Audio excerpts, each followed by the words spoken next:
Good evening, everybody. On behalf of Kindness Unlimited and the Tata Institute of Social Science team, a very warm welcome to the webinar, Finding Yourself Through Volunteering. It's serendipitous that Kindness Unlimited is going to complete 20 years tomorrow. And I'm excited to be here with you today. We're an organization that have been chipping away slowly and steadily and have now found a path with which we would like to explore the future. Kindness Unlimited is a not for profit that began, as I said, 2 decades ago with the help of volunteers. It's primarily a volunteer run organization so far. Our vision is reimagining India to Kindia, another kind of statement that came from a fellow volunteer who helped us bring this so crisply into one line. Our projects have always placed empathy and compassion at the heart of our work, whether it was volunteering in initiatives open to the public, conversations in libraries, Project Nashta, where we worked with the malnourished communities in Raigad, Project Plant Kindness, where we planted over a lakh of fruit trees. So we've had a varied amount of projects in the last 2 decades. And what happened was we believe that post COVID, we said we must find a strategic path ahead. And somehow, mental well being and all the research on mental well being showed that it was an area of concern, all the data points. And Kindness Unlimited was known to be an organization that worked with youth. And so it made perfect sense at that time to look at what can be the path ahead with our youth work. Um, so, with artificial intelligence coming in a big way and shaping the future of humanity and society at large, we felt our work would be more and more relevant. The national education policy has fortunately been shining the light on volunteering, and I think that's going to make it easier for all of us who want to continue working with youth, who obviously are going to be the future of this country. Around that time, post COVID, I reached out to Venkat, who's here on the panel, who connected us with Shashank Rastogi, who really led us through a theory of purpose exercise and brought us to this path which said maybe we need to enter colleges and actually engage in a volunteering program and test it out and see with this kind of help to colleges would volunteering, the shape of volunteering be taken and would bloom in a better way. And that was the kind of hypothesis which we began. Of course, then we reached out to Tata Institute, the team of Sujata and Anayata, who helped us actually bring this whole project to light. So that's the little bit of the background that I would also say this would never have been possible without Sapphire College and St. Andrews, who trusted us in their campuses and allowed us the opportunity to doing research. And so I remain ever grateful, especially to them. I will move ahead and introduce this great panel, which I think is a mix, beautiful mix of people. And I would like to start with our youngest volunteer. So I would introduce Kunjal, who I worked very, very closely with because I was part of every single volunteering in the past year. Kunjal is a student of the third year psychology at Sapphire College. She is always open to learning, and along with Disha and Jilika, two other youth leaders, they did a great job of handling all the logistics and motivating the students to be part of the volunteering program last year. Um, Kunjal was always did everything with a smile on her face, and thank you, Kunjal, for joining. We have Ivanshu Upadhyay, the head of DLLE. For those of you who don't know DLLE, it's the Department of Lifelong Learning and Extension, part of Bombay University. And Vivanshu has just completed his BCom from St. Andrews College. So we have both colleges represented today. And along with the support of Shravani, who's on the call, and Joshua, Team DLLE was really responsible for helping me and KU with the research at St. Andrews College. Vivanshu ensured the students were motivated. He gave us feedback whenever he felt we had to make areas of improvement.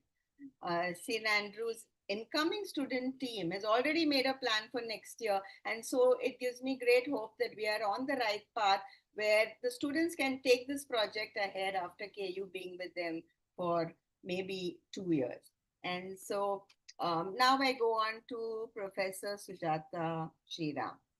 She's the lead researcher of this study and is presently the dean at the School of Human Ecology, Tata Institute of Social Sciences.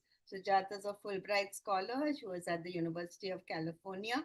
She comes with 3 decades in higher education, 2 decades of it in Tata Institute. She was part of the setup team of iCall, and I remember reaching out to Sujata at that time. It's a psychosocial helpline that offers counseling services. Eternally curious, her areas of research interest are many. Sujata has written and published on issues in the field of psychology and human development. Thank you, Sujata. Dr. Anayata Bandari. She was a co-member along with Sujata on the research team and is still very recently was at Tata Institute of Social Sciences. Dr. Anahita is a PhD in applied psychology. She's a psychotherapist by training with experience in academia, research, and program management. She recently moved from TIS as an assistant professor to the role of senior psychologist and supervisor at Agastu Foundation, a mental health support organization in Mumbai. Thanks, Anahita, for your help on this project. Venkat Krishnan, a name synonymous with volunteering and philanthropy. He's the co-founder of Give India, a silent leader behind Dhan Utsav, Living My Promise, Giving Pledge, which is a Giving Pledge, India Welfare Trust, and his latest initiative is India Corporate Volunteering Association. His vision is every Indian volunteering.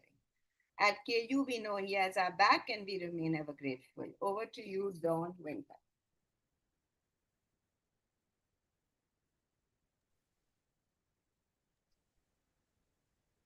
Actually, that's very flattering. I had to just go off camera for a second because exactly as I was about to be called, the courier boy had to come and get a package. But anyway, on that. Firstly, delighted to be here. Thanks for inviting me, Ty, and what a wonderful group of people coming. And before I even get started, I'll actually just share this down memory lane thing that happened just now when you mentioned Mr. Hans Fernandez is here. This was 1989 when I was in college. A group of us young people had got together and just set up a road track club in the college. It was an opportunity for us to do different kinds of things. We used to do a lot of work in the community as well, but more importantly, a lot of stuff for the student own development within the company. Uh, One such thing that we did is we put together a career guidance fair. Now, way back in the 80s, it was not at all common to have career guidance fairs in colleges. Parents used to think that if you're not becoming an engineer or a doctor, then you're a waste, right? And just to get people the exposure to the fact that there are careers beyond these two. So everybody would try only to make it one of these two. And then if you couldn't, and then you signed up for a BA or a BCom or a BSc, then your life was over practically. So we said, let's get people to see these other opportunities that are there in front of them. And we came up with a list of professions. So we got somebody, an Air Force pilot, to come and talk about careers in the forces. We got somebody to come and talk about careers in psychology and other professions in art, and so on. And we wanted to try and get somebody from the business marketing space to come and talk about it as well. And somehow we found a connect to Mr. Fernandez. I still remember that went down to Sivri, which is where the Tomco offices used to be in those days, and met him. I remember I was 20, no, not even 20, I was 19 years old, shivering in my clothes, not sure how the general manager of such a large company would react when a small child goes to meet him and asks him to come for an event on his own. And he was very kind and he came. And I think his session was a really huge hit. And the overall fair itself was a very big hit. The reason I'm sharing this down memory lane story is twofold. First, I think what setting up a Rotaract Club did for me at that age of 19 and 28, we started it when I was 18. Uh, I have said this many times before. I think I learned more about leadership, about working with people, about gaining confidence in yourself, about belief, about trying to do good. etc. From that hands-on experience, than we learn definitely much more from that experience than from going to IIM Ahmedabad or going to other places and doing whatever else that I did. I definitely think that giving young people the opportunity to lead through volunteering, but lead in any other way. When we were running the club, I don't think we thought of it even as volunteering. We just thought of it as a way to do something interesting and fun that's good for the college. Uh, so I think helping build those kind of soft skills, building your leadership traits, and maybe there is some resume value for it also. I remember that in my interview for IIM Ahmedabad selection, the professor grilled me a lot on just two things. One was statistics, and the other was my road track club experience. And that played a very important role in my getting selected into IIM. Maybe I wouldn't have got through, and God knows I would have been somewhere else in life without that experience. Uh, Almost 2 decades later, in 2010, there was this young boy called Rahul Agarwal, who was a college student who was just graduating in Hyderabad. And he reached out and volunteered on an initiative called Joy of Giving Week or Danutsa in Hyderabad for a year, where he went out, met people across the city from different walks of life, pitched the idea, encouraged them to celebrate by doing acts of kindness and giving, so on and so forth. And curiously enough, in his XLRI admission interview, 80% of the time was spent on his Danutsa experience, and he did make it through. So, anecdote, not the kind of data that Dr. Sujata would rely upon, but anecdotally, enough evidence, more and more evidence that shows that when you do it sincerely and not just for resume value, and if people can grill you on it in an interview and you're able to come out with the kind of depth that, for example, many of these young leaders like Vivanshu and Kunjal are doing right now, it really plays a huge role in getting people to respect you for your leadership traits so much. I think, you know, especially the young people on this call are probably sick of people of my generation telling them that the world belongs to them and this is the world of the youth and it's the demographic dividend and all of that kind of stuff. It's all true, actually, unfortunately, even though everybody keeps repeating it, it is true. I think what we don't do enough of is actually translate those words into action by actually creating those opportunities, right? For example, support an organization that's trying to change the laws to reduce the age at which young people can go into parliament, go into legislative assemblies in India, etc. And also fighting to train young people to go and stand for elections in local councils, panchayats, and so on. So I think wherever we can, we should. Uh, Two researches that I remember from way back in my own early days, uh, we found that both for psychology and sociology research pieces, one that showed that idealism in human beings peaks between the age of 15 to 21. Uh, People are at the highest point of idealism before that, in fact, abstract thinking as a concept starts around the age of 13. Uh, Children move from concrete to abstract thinking, and then the idealism age peaks. Post 21, people actually tend to start becoming cynical. There may be exceptions here and there, but how do you harness that idealism is another very important thing, right? And giving people who believe in things the opportunity to do something about it, I think is also very, very, very important because I think we have enough cynical people in the world. We're desperately short of is optimistic people who believe that change can happen. The other thing that also the research points out is this is the peak age where people learn the most from their peers. So they're no longer interested in learning from their parents, and a lot of parents will feel that frustration with the teens, but that's because it is the peak age for people to learn from their peers, from their social circles. And I think with growing isolation because of all this digital social media, etc. stuff, the opportunity to learn from peers, there is a certain amount you definitely can learn through social media, and that's great. And I'm sure that the young people do that. But how do you harness those opportunities for human interaction, for engaging with each other, and using that to learn from your peers? Because if we see a friend of yours volunteering at that age, you're more likely to be inspired to do good than if you see your friend all the time at a shopping mall, where you're then likely to be inspired to focus more on your appearance. And a lot of what social media does today is gets all of us to obsess about our appearance instead of our personality, our character, and what we are really as people. Uh, Lastly, I think the research will tell us more when Dr. Sujata and Anahita and the team talk about it. Growing isolation, growing mental health challenges with young people, growing lack of understanding by parents and adults of this new problem of mental health, where they just can't relate to it. And I think volunteering, wherever we have seen anecdotally, we found that it plays a huge role in making people feel much better about themselves, feel much better about the world, feel more positive, and I think has huge effects. Uh, just last point before I wrap up, the other piece of research that shows is that human beings' energy levels peak at this age, again between 16 to 22, 24.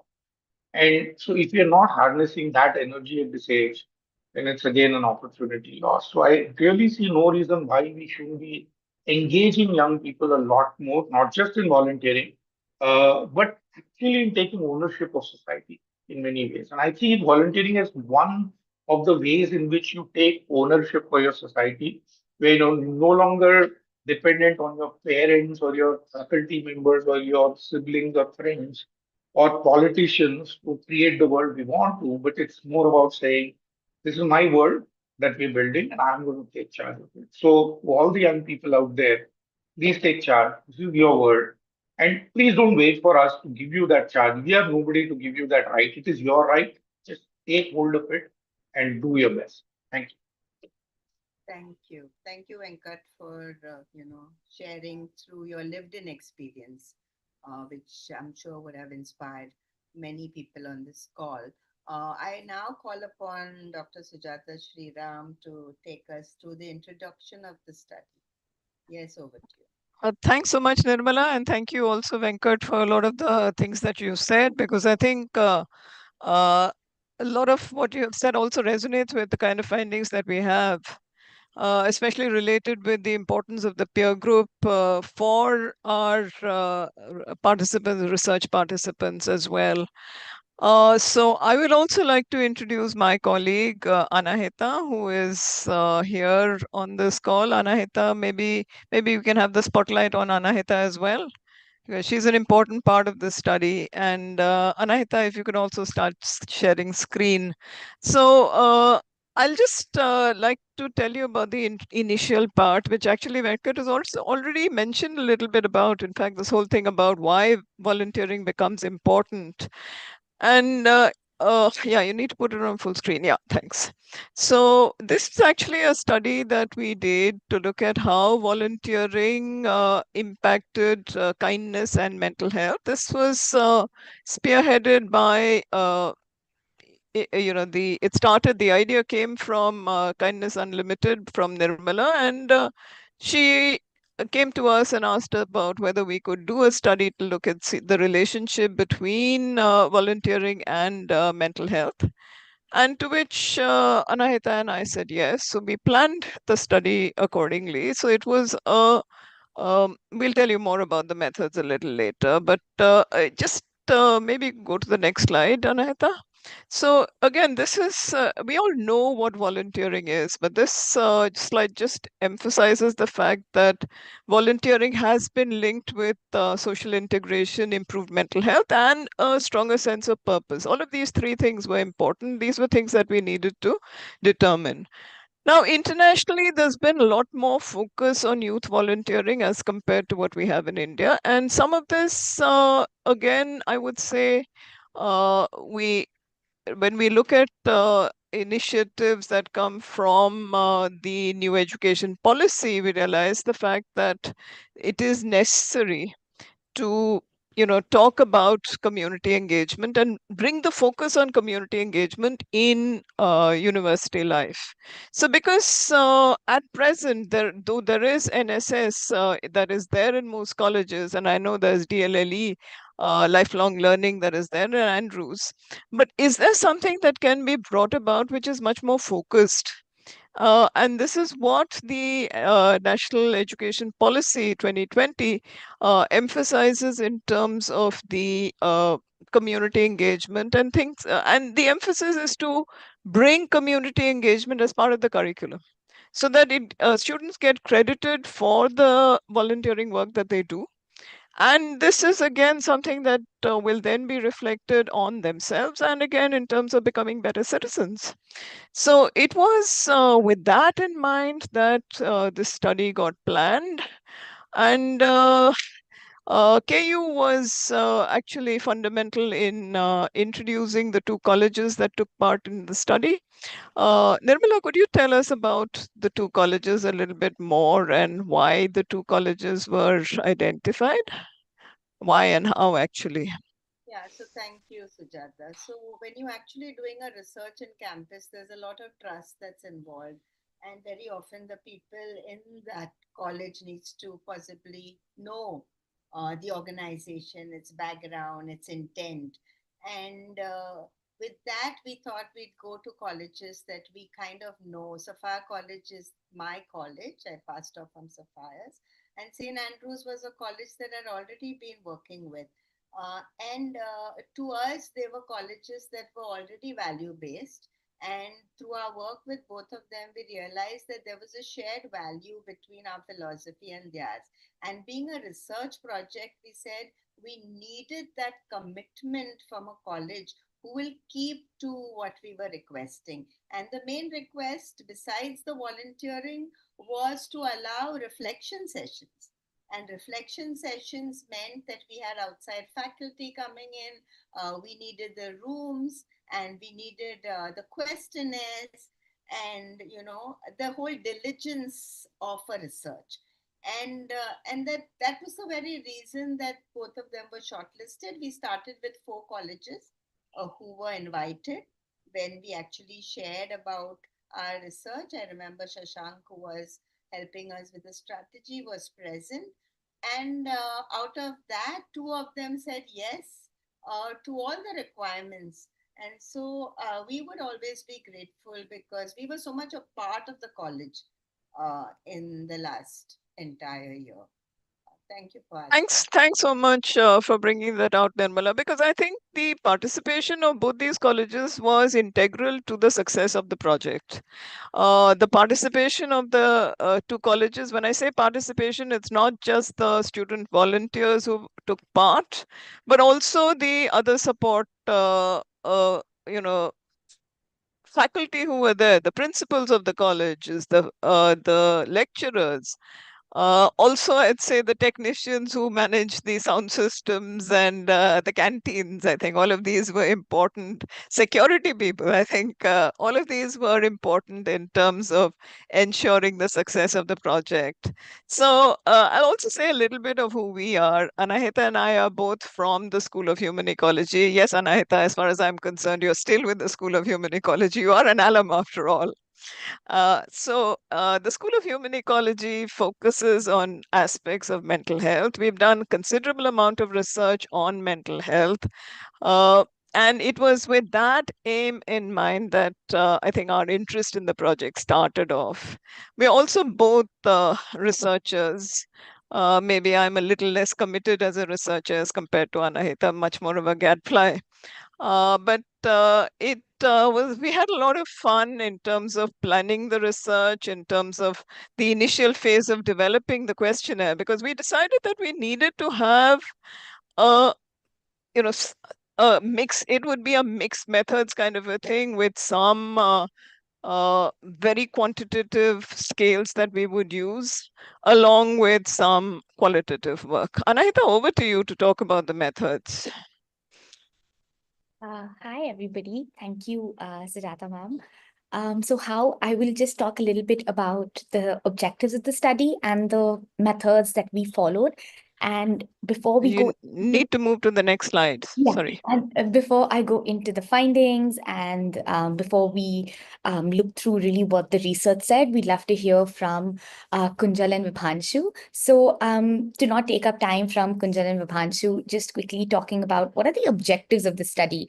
I think Nirmala ma'am and Professor Sujata have spoken about what we wanted to do and why we wanted to do it.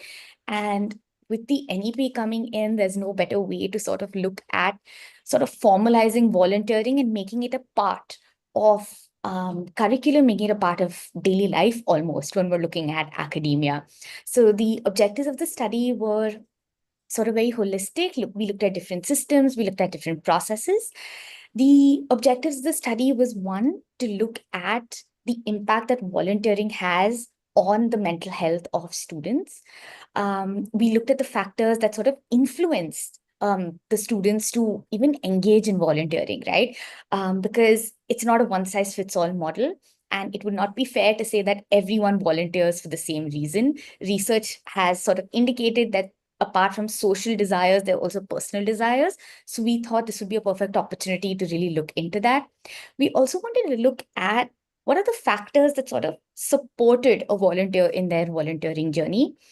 We definitely wanted to look at the impact that volunteering has on the self. And when we spoke about self, we speak predominantly about mental health, kindness in general, and kindness to one's own self.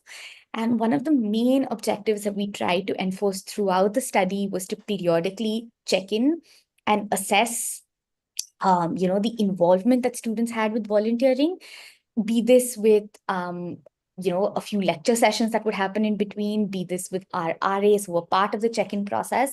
There were multiple ways that the whole study was in touch with the volunteers. The methodology, not going into too much of the technicality of it all, but the main thing we really wanted to study was volunteering, which was the crux of the study. We wanted to look at kindness in general. We wanted to look at kindness to self and the individual's mental health. We used a study which is known as a exploratory action research. What this essentially means is that we use a few psychological tools. We use a few questionnaires, and we do that before and after. Now, before and after what? We did it before and after volunteering and a volunteering curriculum that we had designed for the students. The sample was undergraduate college students from Mumbai. We had two colleges that we sampled that Nirmal ma'am already spoke about. So in our pre-volunteering, which was before we started all the volunteering activities that we will discuss later, we sampled 115 undergraduate students. And in the post-volunteering phase, we sampled 51. Reason being, we had a few very strict criteria to qualify for the post test So assessment. if I could just come in, Anahita, we had students sign up. So from both Sophia and Andrews, students had to sign up for taking part in this project. The project officially began sometime in July when Nirmala and some of the others from the KU team went to the two colleges to talk to the groups of students about what was likely to happen. And then we got students who were interested to sign up. Once the signing up happened, then we started with the actual process, the calendar of volunteering that we'll just talk about, which lasted for about 6 months.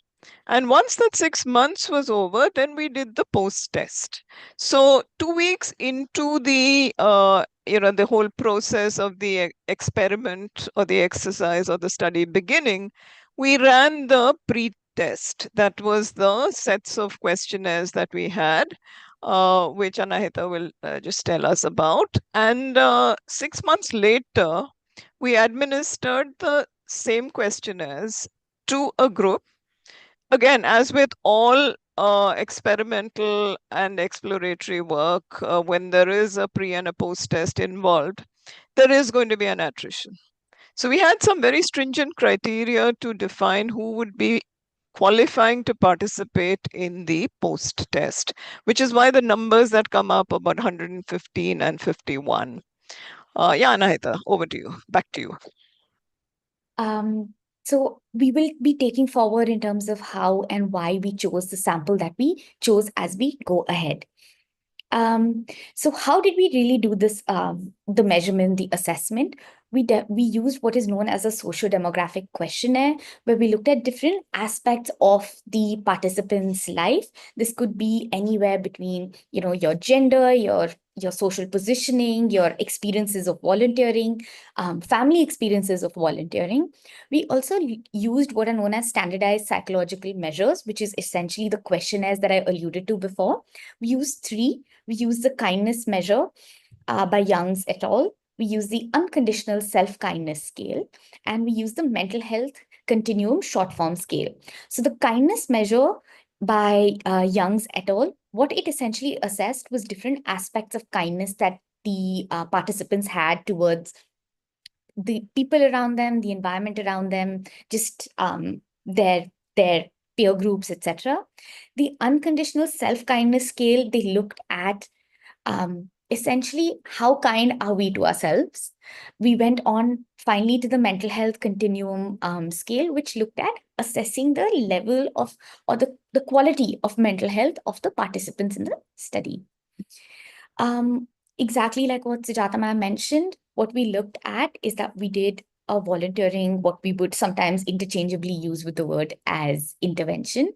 So we did the pre-test data collection.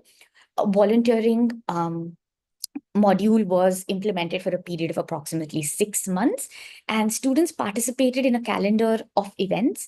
Now, these events were twofold. One, they were group events, which was organized by KU and Connect4, an NGO that helped collaborate a lot of these events. So the whole group of students got to participate in these. The other was also individual activities, which students took up entirely independently. It wasn't part of the group volunteering. Here, they tapped into their interests, they tapped into their likes, their dislikes, and really chose to go for these go for these volunteering opportunities. Now, we also did reflection sessions after the group volunteering events, and this was facilitated by different members of KU and Professor Sujata Sriram as well. And the aim of these reflection was really to explore their experiences. We also checked in and asked a couple of questions in terms of what stood out to them, what their learnings were, how they engaged in volunteering. There were some volunteering experiences which were very heavy on the participants. We wanted to do a check-in about that. And also to sort of talk to them about self-care, because volunteering can be emotionally and mentally taxing because you're getting introduced to various groups, right? So we just wanted to have these stopgaps to prevent burnout and dropout and just dissatisfaction with the whole process of volunteering. So I'm just going to project the timeline of volunteering, and I think Siddharth ma'am will call in Vibhanshu and Kinjal to talk about their Yeah. Yeah, thanks, Anahita. Now, actually, a lot of these activities that we're going to show here were actually mirrored between the two colleges. We tried to make sure that the same kinds of activities were done in both colleges, just to get an idea that, look, it's the same thing that we are looking at. So, looking at reflections that come forth. Vibhanshu, if I can call you on. Yes, Yeah. sure. So if you could just take us through what it was like for you when we started off this process of the volunteering activities. What was it like for you, given Um, that you were part of DLLE as a leader there? yes, definitely. So, hello everyone. Good evening. I am Vibhanshu Padhyay. I just a little about me. I graduated from St. Andrews College, Bandra, with a Bachelor's of Commerce. Currently working as a finance executive at Vicon, which is in Paris. As for why I'm here today, I was the head of the Department of Lifelong Learning and Extension, also known as DLLA unit at St. Andrews College, Bandra, where I manage approximately 12 subordinates and more than 150 to 200 volunteers. And we had the privilege to collaborate with Kindness Unlimited and on this research. And we did some amazing volunteering activities, which are right in front of everyone. What When I was first, what was amazing about it? I mean, there's not one specific thing. I mean, everything about it. even the burnout phases, the fun that we had, the volunteering initiative that we took, the from planning to execution, everything was just so overwhelming, so amazing. I mean, I'm just gonna share it more in my whatever I've prepared. When I first became the head of DLLE, I thought everything would be flowers and daisies, but it turned out to be the most intense and fulfilling leadership journeys that I've had. When we first started out, our biggest goal was to make volunteering structured, not just a checklist of activities, but something that had intent and sustainability. From planning to execution, we made sure that there was a system in place. I think Nirmala ma'am would agree to this, that after a certain point, we kind of had a structure where I used to prepare a plan, send it to her, get it approved, and then we used to plan all the whatever we were going to execute and everything. So there was a system that we could not only use once, but something we could replicate, measure, and improve. Now, when it comes to the people part, which was one of the hardest thing, I think making people sign up for DLLE or Kindness Unlimited wasn't that hard because we had internal marks and university certification. But getting people to actually show up and stay involved in the activity was the real test for us. And So, that's where what we were the got to. strategies you used to keep Yes. people involved? Yes, so the strategy mainly included we made the environment warm for people and not just transactional. Something that could be just background music, casual gupshup between our volunteers, just not having the head to volunteer kind of relation, but a volunteer to volunteer or some just their peer who they can come to and they can just talk to during the events. Also, food after the sessions to just not to bribe people, but to make them feel that this is something that is beyond just completing those hours and getting that certificate. And I mean, even after all that, things were not actually that smooth. Personally, managing such a big team of students was a lot sometime for me personally.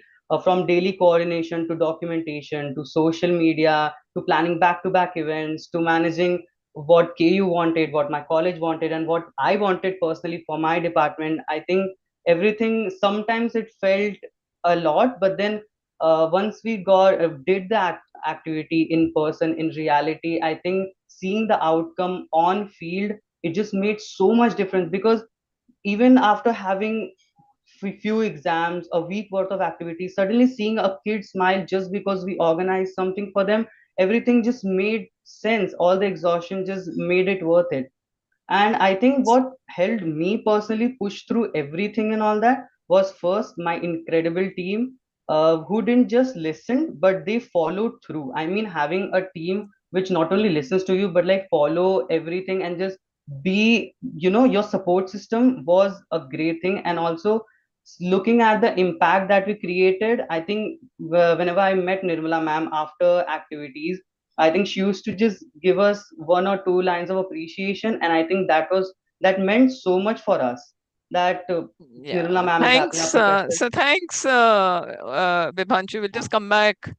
So Kunjal, briefly, what was it like for you? Because I think in Sapphire, unlike unlike Andrews, we didn't have a structure like DLLE. So we I think appointed student leaders later in the day. So what was it like for you? Right. Hello everyone. I hope I'm audible. Being a leader for KUL was kind of an impulsive decision for me. Thanks to Andrews, I think Nirmala ma'am understood the importance, or she gauged the importance of having a structure or having leaders or students who would talk to other students and encourage them and motivate them to participate in the volunteering activities. I became the student leader along with Jalika and Disha after the bookmark making activity. And my first event that we managed was the Sanal Seva initiative. Um, I think as a leader, this was one of the most amazing journeys that I have had. And that was because of how appreciative Nirmala ma'am was. It was very fulfilling for me, given the positive feedback that we would get, positive criticism that we would get. One of the major challenges for me and for my other leaders was to get motivate people and not force them to be a part of the initiative. So, there were a number of people from Sapphires who had signed up initially, but I think by the end, a lot of them, it tapered off. Why do you think that was so? A lot of that was because of that all the students belong to different departments, and each department had different needs of the community engagement program as that they had to do. And college becoming so hectic, it became difficult for students to keep up. Although I would like to mention that I am really happy that at least five or six of us are some people who are still active volunteers and who actually volunteer because we like doing it without any hours. That's wonderful. Thanks so much, both Vibhanshu and Kunjal. We'll come back to you a little later. Now, Anahita, back to you and the study. Yeah. So thanks both of you. I think you all have given like a perfect snapshot of everything that I'm going to be talking about, in the coming few slides. So of course, you can see that the activities were done across the two colleges. We just want to highlight that in addition to this, students could go for any additional volunteering that they would like, and that was consistent, and it continued throughout the period from the July-August time till the end of February. So how did we really end up selecting out of the 115? How did we select those who we wanted in the post? What we essentially mandated was one, a completion of 30 hours minimum of volunteering over the past months. These were constantly done check-ins. We had our RAs who were checking in. We had a system of checks and balances that were in place, so that helped us understand the participants who had completed 30 hours. We also looked at a mandatory participation of at least 6 or more group activities that you would have seen in this slide. We did the data collection for the post volunteering in February once all the activities were completed. We also decided to do a couple of interviews. The interviews that we did were of leaders. Leaders were the student leaders that Sujata ma'am has spoken about just now. We also had individuals who were active volunteers. So the active volunteers, we looked at those who had, as mentioned in the previous slide, completed your 30 hours and 6 or more KU activities. We also decided to look at volunteers who were not active and those volunteers who dropped out. The volunteers who were non-active, they attended about 2 to 3 activities and then discontinued from the volunteering model. And the dropouts were participants who filled in a pre-volunteering form but did not engage in any volunteering activities. And so however, they were very, very willing to engage with us in interviews to tell us about their experiences as well. The reason we interviewed leaders was to understand group dynamics, the motivation, exactly what Vibhanshu and Kinjal have just enlightened us about. Active volunteers, we looked at to look at their motivations, why they chose to do what they chose to do, their growth, their emotional and personal boundaries, and what they really learned from volunteering. We looked at non-active volunteers and those who dropped out for 2 reasons. One, we wanted to look at different factors that are possibly hindering the participant from engaging in volunteering, so that when we plan this for the forthcoming years, we have a better system from our end. Similarly, with those participants who dropped out, we really wanted to look at how we can streamline volunteering so there are no clashing or competing commitments that they may have. Now, I just want to start sharing some amount of data that we gathered from the study. This is just a snapshot of the data. There's a lot more which is being written up, which we're talking about. However, to stick to the scope of time and scope of the webinar, we're presenting a snapshot of the data that we've gathered over the 6 to 8 month period. So before we started volunteering, if you, as you remember from the previous slides, we looked at 3 psychological questionnaires. So those we looked at understanding, we tallied them up, we ran a few statistical tests. And what we found was that across the 115 participants, that's the sample that we looked at, each of the three variables, which is mental health, kindness, and the self-kindness, all had positive correlations, which meant that if one goes up, the other goes up. So if there was a higher mental health score, there was a higher kindness score. If there was a higher kindness score, there's a higher self-kindness score. And in all permutation combinations, if one was higher, the other would be higher. Post-volunteering, however, it was very interesting to see that, research has told us that after volunteering, there would be a change in scores. However, we did see that there were no changes in scores across the two colleges, except in St. Andrews, where we saw that mental health had improved after volunteering for the 6 to 8 months had been completed. Now, it's very interesting to see that within Sapphires, all three variables remained the same. And in Andrews, the mental health increased.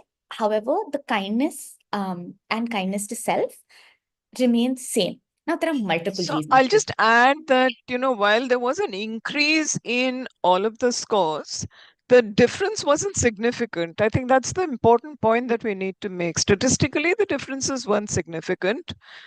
Yeah, back to you. Yeah.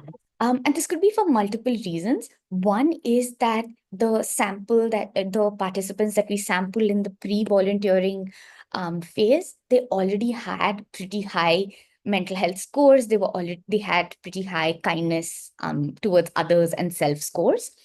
The other thing, which I think is very important to highlight, is that we could look at how volunteering sort of maintained their well-being. Right? That despite circumstances, despite volunteering, and like Vibhanshu and Kunjal said, despite all the challenges, there were some factors about volunteering that sort of maintained those scores. And that's why we were like, hey, I think we really need to start doing a couple of interviews to see the nuances that maybe numbers do not capture. Yeah. Before I go into that, Siddhartha ma'am, anything to add about the numbers that I may have missed? No, I think please go on. Okay. So coming to the interviews, what we essentially did was we looked at, we took the interviews of participants, we clubbed them into different clusters, like we looked at active volunteers and the leaders, and we've tried to find a few patterns of data that we'll try and present here.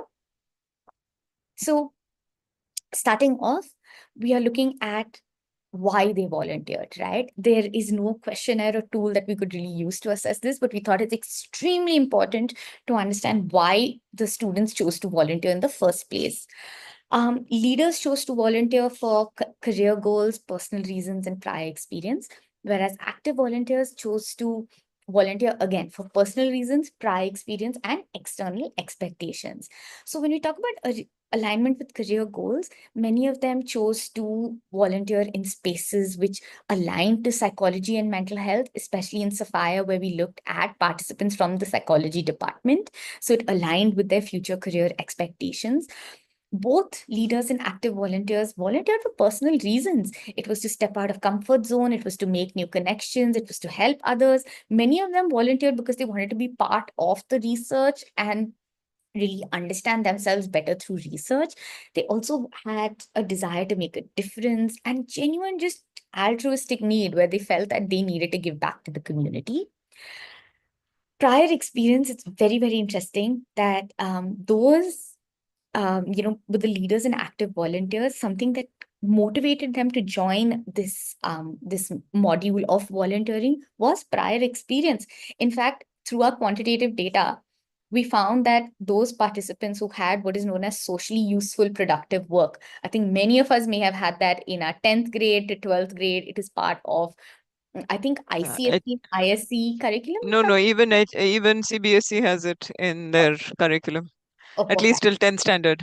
Yeah, so those participants who sort of had that prior experience were way more interested and motivated to volunteer. And we found that the participants who did have this SUPW component on the statistical front, they had higher mental health and kindness scores as well. There was, of course, external expectations that did most certainly play a role, wherein with NEP coming in with its credit system, that definitely influenced their decision.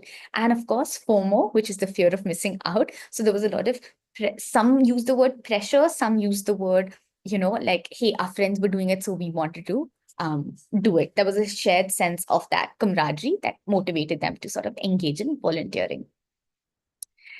Now, the effect that volunteering has, right? Now, while we do have the psychological questionnaires that tell us what the effect was, that doesn't that doesn't even remotely capture a lot of what the participants had shared. And it's very interesting to see what effects the participants felt that volunteering had on them and their sense of self. So for leaders, something that came up was personal growth, emotional and psych well-being, and positive social impact and interpersonal changes. For active volunteers, it was similar. It was emotional and psychological well-being, positive social impact, and changes in routine and lifestyle. So for what we mean by personal growth is that many of the participants shared that it sort of helped them be more grateful. It helped them sort of go into the phase of self-reflection, introspect about their processes. They also developed a lot of like skills. Some of them in the interviews and in the check-ins that we did, they shared about how they made new friends, or they spoke to people, or really stepped out of that comfort zone that they called it.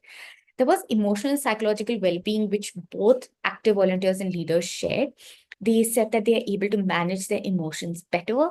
The check-in activities help them come up with self-reflection, or what we call as reflexive practices like journaling. A lot of them said that they had certain social skills that they really wanted to practice, which was going up to strangers and talking to them. So this really helped them with that. It also helped them develop empathy and kindness to a different and vast set of people in society. Something else that leaders and active volunteers spoke about was positive social impact and interpersonal changes, where they formed new friendships, where they improved their confidence, they were able to go out and socialize.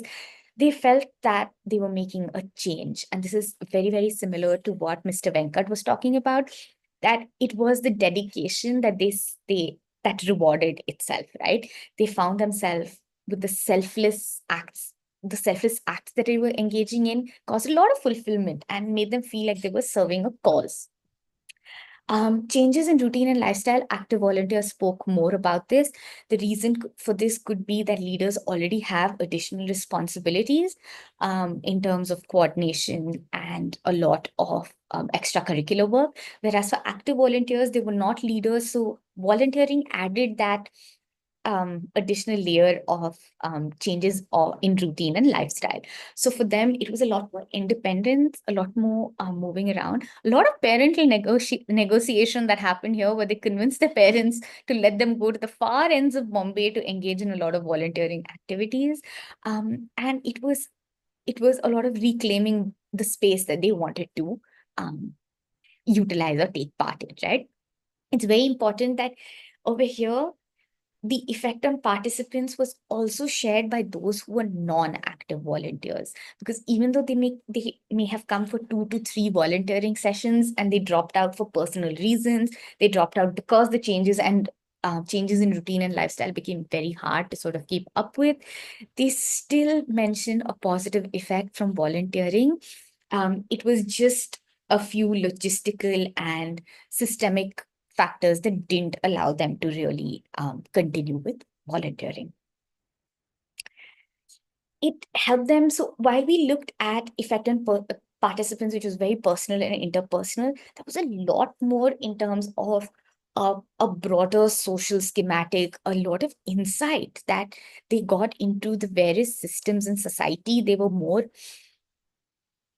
insightful into the different realities of people living within their social spaces, because I think one of the experiences that really stayed with them and they unanimously shared that it helped them build a lot of perspective was when they volunteered with the old age home.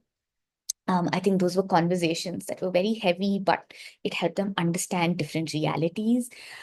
It also helped them then interact with individuals from different communities. I think sometimes the participants had mentioned that, it's usually their immediate circles and families that they interact with, but volunteering really helped them with that, build that insight into how do we talk to people who have different lived experiences from ours. Also, people who are from different social classes, because I think, especially when you're looking at things like the bus journeys, where they worked with children from poorer schools, many of the volunteers said that, look, this is the first time we've really worked with, people who are not from our own social class. So I think that social class divide also being broken was something which is important to look at. So I think we're going to have to hurry up. We're running out of time. So Yeah. And over here, quickly, finally, we talk about the few volunteering activities that really stood out for them. So you could see that many of these were mentioned in our calendar, but some of them were not, because those were individual activities that they chose to take forward. So the most mentioned was Seva Sandwich, where they made sandwiches and distributed it to members of the community. The Kindness Jam, which KU organized and was a big, big, big success, and I think got the students the most excited in terms of activities. I see Vibhanshu like fully agreeing, like, yeah, that was truly one of the best experiences we had. There were also acts of kindness where there was bookmark making, which was shared. It was like a random act of kindness. I think it was also given out during KU Jam. It was a get together with individuals on wheelchair where it was like a huge get together where everyone got to interact with individuals who are using wheelchair to understand their experiences, their challenges, and medical clowning, which is a way to again work with individuals who are struggling with different health challenges and really opening up and having those conversations. So those were the most mentioned. Other things that were mentioned was the bus trip and Mumbai Darshan that Sujata ma'am spoke about, Nature Trail, which was a trek which was organized again by KU, which was to showcase kindness to nature, because kindness doesn't always have to be to people and those around you. It can be to our environment. It was a Diwali party and working with children where the students really got a chance to interact with individuals, with children from underserved communities. And those that were mentioned less often, but were still mentioned was individual volunteering activities like your volunteering at the animal shelter, storytelling for kids, beach cleanup, the Elephanta Caves cleanup, flag making, volunteering with various other external NGOs, etc. So we could see that individuals really had a few things that stuck out to them. And the motivations to volunteer really play in here in terms of what also stood out to them as students, right? So quickly, I'll just summarize the key conclusions, which is volunteering does have a positive impact on student well-being. Motivations to volunteer don't have to be selfish all the time. It's sometimes just very, very internal and altruistic. Peer and family did play a role where peers sort of motivated you to volunteer and gave you that support, like both Vibhanshu and Kunjal just shared. There was a personal and emotional shift that each of the participants mentioned, be it from confidence to empathy to social skills to even appreciation and gratitude for their own lived experiences. It broadened their worldviews at a greater level. There was a lot of exposure to different inequities, inequalities. There was a lot of personal growth and discovery that each of these students went through. The qualitative insights, which I won't repeat because we just spoke about it in the previous few slides, and challenges matter. I think since the whole idea of this study was to pilot a program like this, we now know that time plays a role. Organizational support plays a role. There is the emotional fatigue, there is the burnout, but the reflection sessions, the check-ins, the peer support all came into how to overcome these challenges. We have to also acknowledge the implications that a structure like this will have for institutions, where we talk about structured volunteering programs so that this can overcome the barriers and sustain the mental health and well-being that our study found as well. It can be allied with the NEP, so it is tackling multiple things in one go. And also we really want to push for student-led coordination models, because it is students like Kunjal and Vibhanshu who were out there doing the coordination, finding that balance that really helped push the study to the point and push volunteering to the point that it was. Thank you. Thank you, Anahita. Uh, now we are open for questions and discussion. Now you can put your questions in the chat. Otherwise, if you want to raise your hand, then we can always unmute you and let you ask your question. But I'm just requesting that questions be left made questions and kept brief. But I think before while people are putting their questions down, Nirmala, if you could just come in and talk about what you felt when you read the findings of the study, because you've seen the entire report. We've been, bouncing the findings off you for a long time. But what were your thoughts when you went through the findings of the study? You're on mute, dear. I think, first of all, it was such an ethical study, right?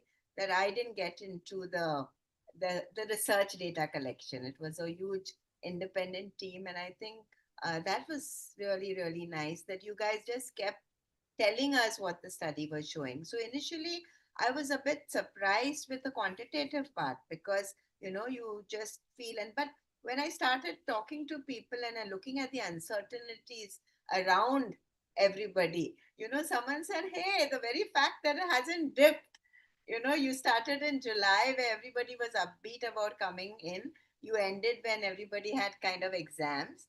So possibly, that could be because the world is really getting more and more uncertain. But the qualitative data was something that was very heartwarming to see because I had access to what everybody said about how they felt and how it touched them and how youth, developed and matured. And, this is the post COVID generation. And So I'll so, just say that, apart from the interviews that we did, after every reflection session, we encouraged participants to write down what went through them while they were doing the activities, and we've actually transcribed all of those reflection notes. And we've actually got a scad of data which we can still mine for a very long time actually. And the qualitative data, as Nirmala was saying, was actually something which really illustrated the way volunteering impacted people, especially these young people. But I'll also say that there was the caveat that came in that, look, it's also heavy, okay? Many, and this is again given the situation of Bombay, where students travel from Kalyan and Thane all the way to Grant Road or Bandra. So they spend a good 2.5 hours traveling one way, attend college. So again, the timing, choosing the timings for when to do the volunteering, all of that became things that we really need to discuss in a collective with the student leaders, with DLLE, before we could really initiate any of these. And it needed to be flexible, as I said. There were times, I think, when we'd planned things and it didn't happen. I mean, yeah, a very rainy day, then what happens then? I mean, if you're rained out of the whole place, then nobody's going to turn up. Be prepared for that. yeah. There's a So, question, Sujata, which is about incentivizing, asked yeah, Baba. And, I had actually written that down, so I'll answer it. That, sure. besides NEP and the credit hours, which is absolutely, when people start off, that's what drives them. Let's be very honest about it. The question is how to make them like volunteering. And in my years' experience, I found that the consideration of youth voices, when they feel heard, when they give feedback, when they say something, right? Like a volunteer said, I didn't like someone taking a picture of something. When you listen and have a discussion of why you didn't like it, why is it kind? Is it not kind? People feel heard. And I think young people don't like to be talked down to. Yeah. They like to be spoken as an adult to adult. They are all 18-year-olds.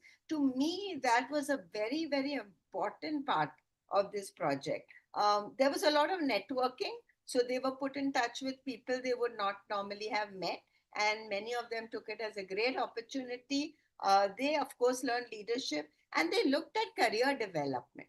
So the fact that they could reach out, make a program, have a voice on social media, I think all this really is the incentives that we don't talk about, but they matter a lot. And I'll also say that very often when we plan volunteering activities, do we listen to what you know, the volunteers that we'd like to have would want to do? Because Yeah. very often, volunteering also tends to get done with a very top-down kind of a thing. Adults, people in power will tell you what to do. Uh, and I think that that's one of the issues, one of the limitations that does come up very often. That I'm sure even in this study, there would be differences. Again, I'll say we had very few boys taking part. So, I mean, if I asked Vibhanshu here, what can we do in terms of getting more boys or young men involved? What would you say, Vibhanshu?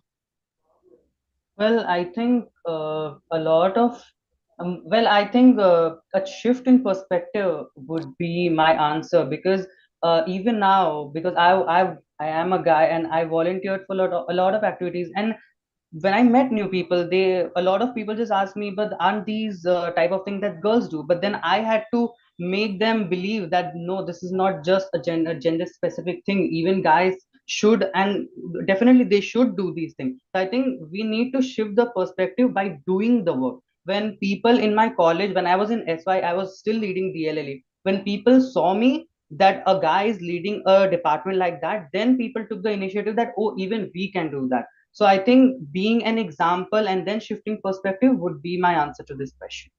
Is how Yeah. we can have more guys in volunteering category. There's another question come up, the role of the department to ensure the students do their CEP. I feel it is, again about being a pull rather than a push. The minute the first two volunteering opportunities are very important. Like this year, we are starting with the trek, the monsoon trek, right? It is the monsoon, it is something that you enjoy. So the first two has to be something that students feel, energized, and they're looking forward, that this is not some kind of boring stuff. And as I said, volunteering, what's in it for them? I think they need to see. And 6 to 9 hours or doing 2 hours, I think leave it, give them an opportunity, give them some 6 to 9 hours. Some students prefer that. Some students prefer just 2 hours, depending on personal reason. I think we should give them a bucket of activities to choose from. Many come for their credits. We at NGOs offer things to the students in terms of volunteering. An NGO, if an NGO is very involved, I would think those NGOs are in a better position if they plan and they utilize the student. So I think interviewing the student and having a right match between an NGO and the opportunity would help NGOs select, the students, and that could help. Louis, Miranda, you had your hand up. Would you like to come on camera? And yeah, Louis, go ahead. Okay, thanks, Nirmala. I think it's fabulous. First of all, I've met up with some of the team at St. Andrews, and I think the work being done is great. And and also the analysis done by Anita and Sujata. I mean, it's good to see someone looking at the analysis over here. I'm actually not surprised to see no change in the results because there is a selection bias also. You've got people who have been committed, they've attended X number of events, so they're already attuned to do it. And so you already have that bias of someone who is kind, who is, wants to help, etc. So I'm not overly surprised with that. It'll be interesting, Sujata. You'll refer to a couple of overseas studies. These were all 20 years ago, before social media came about. And we all love to talk about how social media is messing up people's lives over here. Have there been any studies done in recent times? Because the world, I think, is very different from 20 years ago and today. And finally, Nirmala, I'm going to come back to something which I know you're very passionate about. But I think it'll be great if you can bring that into the programs at these places, which is improve your PIN code. I think it's a lovely idea when you talked about it the first time. And, because then it becomes something which is involving everyone in the same, and you've got a collective ownership of something. And I think that's a great idea if you can get that through. Yeah. Okay. So thanks, Rui. So, that was coming up in terms of my experience at Bandra, where we involved kids to do volunteering in the area. And after this 1 year, I'm convinced that if more and more colleges look at community involvement, involving the police, the BMC, the services, and enhancing the community, people don't have to travel a lot. There is a great relationship with the local community. And so I kind of, after this year, whenever I talk to colleges, I'm bringing this point in that, we can help you look at people doing things within the area. Thanks, Dee, for bringing that up. There is some other questions come up. Keith, thank you for, you are a researcher too, so your comment really mattered. You talked about structured volunteering. I'll be very keen in structuring for NGOs to include volunteering. Yes, Menon, I would be happy to talk to you about our learnings. Anyone here who would like to have a one-on-one call with me, just, my number is you just got to Google Kindness Unlimited and you'll hit our email and number. And, the purpose of the study is to share it with others. And so this is not a study to be put in a library. This is a living action research that I am most happy to share. So, do get in touch with me and we could have a one-on-one call. So yeah, that's my take on the questions. And the question on gender differences, I mean, we didn't have enough of a sample to talk about differences between boys and girls. So, I mean, that's something that we could probably look at in the future if a study like this gets continued. Again, I would say that the chances of finding a change, in terms of, on some of the scales would come in if we do this over a long term. So, if you take a longer perspective, then it's possible that over time we may see changes coming up, And which would be reflected in the scales. One of the things that came with the gender perspective was they were very excited when I spoke about the possibility of a kindness football match. So let's work with other schools on sports. So many of the boys then said, yeah, we would be interested in doing. So I think we've got to tweak things that can interest the youth rather than give things. I think Dr. Olabisi would like to speak. Come on camera. Okay, hello everyone. Hello. I'm sorry I cannot turn on my video now because yes, it's good to see that we have young people who are coming up to volunteer now. Considering the social media world that we have now, we have young people that are interested in doing things their own way and doing things for themselves. So having young people to come out to volunteer in this study is very interesting. So I want to say congratulations to Nimala and her team. Keep up the good work. Thank you very much. Thank you, Doctor. Thank you. How were the volunteering events planned according to the colleges?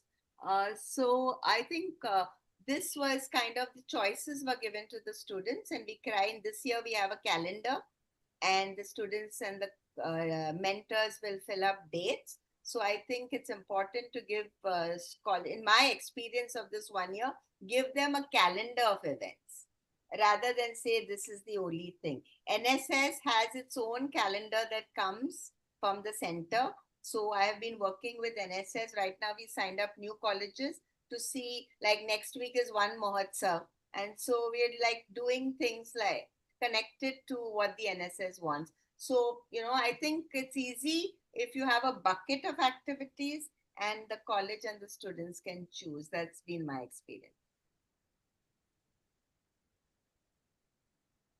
Yeah.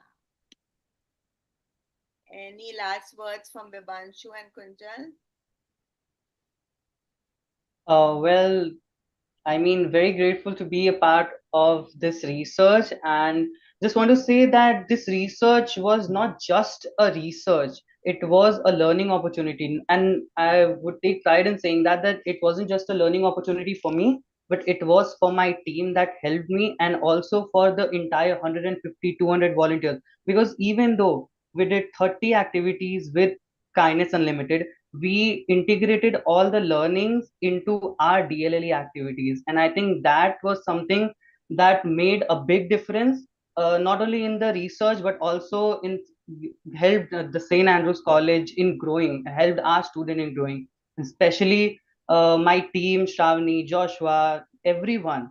So yeah, that would, so a big thank you to the team, and yeah, thank you for the opportunity. Thank you. Kunjal, anything from you? I would just like to add that one of the major things that Kindness Unlimited has brought to me and my friends is the change in perspective in the idea of volunteering.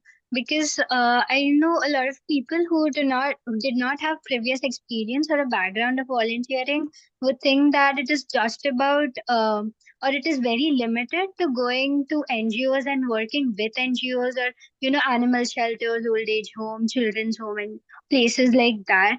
But with Kindness Unlimited, Nirmala ma'am, in every session, it was really amazing how she focused on being kind and how starting small can make a great difference. I mean, you don't have to be connected to an NGO if you want to volunteer. If you see for example, the Sandwich Seva initiative, you can just make sandwiches and you can just go and give it to people. That is also part of volunteering. That is also part of being kind. This is a perspective, I think, that needs to be spread more among our youth, among our generation, that you don't have to be connected to people, or you don't have to go in search of NGOs. It is something that you can start on your own too. So thank you, Nirmala ma'am, so much, and thank you, Sujata ma'am, for getting our college and for helping us be a part of this amazing journey. So, there are a couple of people I think we need to acknowledge who have actually been working behind the scenes for getting this webinar through, and also Mitiksha, for example, who's been very silently working in terms of getting this webinar done. I think she's the one who's been sending most emails to everybody. She's volunteering to do that. Mitiksha, if you can just turn your camera on, and so that we can all see you, say hello. And she's also been integral in terms of helping us put the report together. I will say that there is a detailed report that we have submitted to KU. And I'm sure Nirmala will be very happy to share excerpts of the report with you. There is a detailed executive summary that has been prepared, which has the main pointers of our study.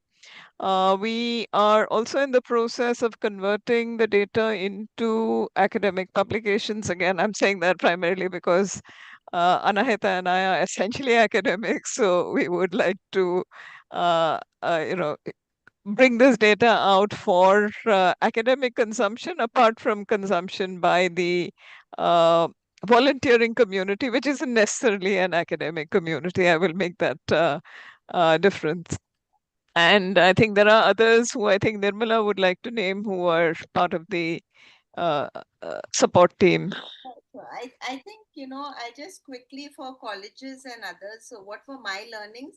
One of my learning was having a constant mentor in a college is Yeah. is very important, because students somehow look up to you and open up, because you're an insider and yet you're an outsider.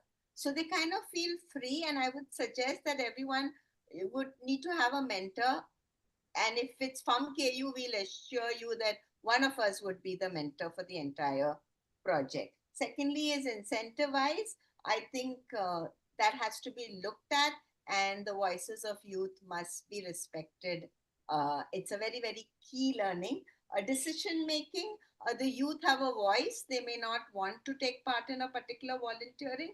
I've realized respect it, listen to it, have a rational and open discussion, and then so that they don't feel it's forced, and trust upon them.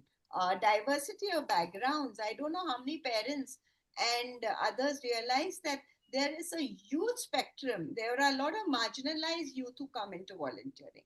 And this is the role of the mentor to make them feel accepted. Some of them don't participate in the cultural fest, or they have language issues or other issues. I think volunteering is that can actually break all barriers, where everybody can feel welcome if the program is well run.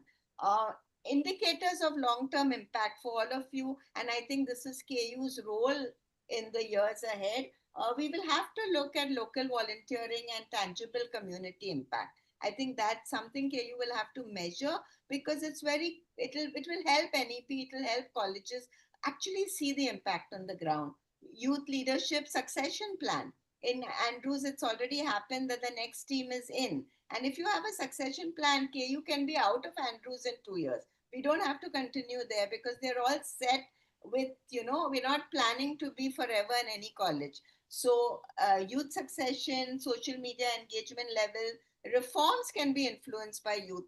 And I think that would be great for the country at large. If that kind of advocacy happens, civic engagement, as Louis mentioned, in the local community, enhance sustainable of social change, I believe. Youth leadership, imagine the entire country. I mean, I'm a dreamer, but I just imagine the entire country of colleges really took volunteering and made an impact, and it could be measured, would be a game changer for India, is my sincere belief. A special mention I would like to say right now to Dr. Sister Patricia of Sophia College, Professor Rachel, Professor Archie of St. Andrews. They were the professor coordinators. And without them, the students were, liaisoning between us and them. And and along with our research associates, we had Atulya, Pooja, we had Svetlana, who volunteered and was very much by my side for most of the volunteering. They all helped motivate the students and were vital to the success. I have to mention Connect4, that came in as a partner and helped, and all the NGOs that we reached out to.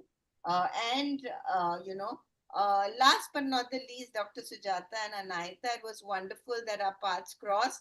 And thank you for saying yes, because, you kind of so immediately said, you don't know that day my heart rate was beating very fast when you said that yes to this project. And the KU trustees, Sunita Machado, Sonal Singh, and Mithik Shah, now who's part of the team. We couldn't have done this without you. So you see, it takes a whole village. And when you have a kind village behind you, you have a project that just rose. So thank you, kind team. And Vedant, who's helping us live stream this. The list is endless when you work with volunteers. And the joy is endless. Suchitra, I have forgot to mention you, Dr. Pralatnan of Bhumi, who's given us the Zoom link. I can go on and on since I work with volunteers. You just make magic happen. Thank you. So thank you, everybody. It's been a wonderful evening. Looking forward to more and kinder people. Thank you. Thank you. Good night and have Thank a good you, everybody. Good night. Thank you, everyone. Good night. Good night. Thank you. Bye-bye. Bye. To everyone.